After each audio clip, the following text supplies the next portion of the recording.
Today, we're diving into some juicy political drama that's got everyone talking. Imagine this.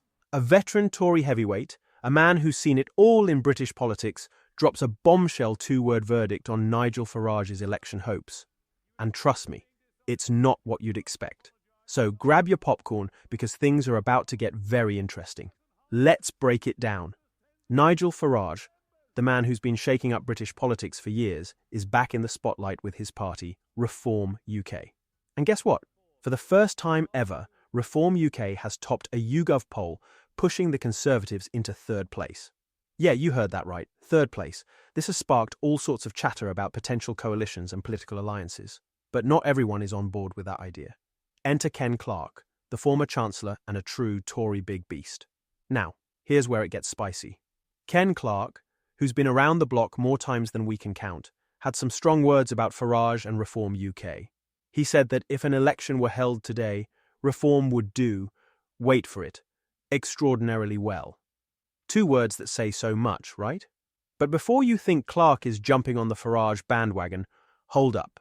He made it crystal clear that he's flatly against the idea of the Conservatives teaming up with Reform UK. Ouch! Clarke didn't stop there. He took a swipe at some of his own party members, like Robert Jenrick, who've been flirting with the idea of working with Reform. Clarke basically called Jenrick a Nigel Farage imitator, saying he's changed from being a perfectly reasonable one-nation Tory to someone who's suddenly echoing Farage's rhetoric. Burn alert! But here's the thing. Clarke's comments aren't just about Farage or Reform UK. They're about the state of British politics as a whole. He pointed out that the Conservative Party's recent collapse in the 2024 election was no surprise. In fact, he said he'd have been amazed if they'd won. And he didn't hold back in blaming the rise of populist movements like Farage's on global discontent, especially after the 2008 financial crash. Sound familiar? So what's next for the Conservatives? Clarke gave a cautious thumbs up to Kemi Badenoch, the current party leader, saying she's going about things the right way. But he also warned that there's no quick fix. The public is still very hostile toward the Tories, and it's going to take more than a few months to turn things around. Clarke's advice? Focus on economic growth and immigration, the two big issues driving voter anger.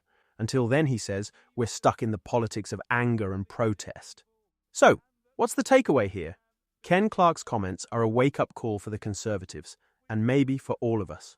Populism is on the rise, and traditional parties are struggling to keep up. But as Clarke reminds us, quick fixes and alliances with protest movements might not be the answer. What do you think?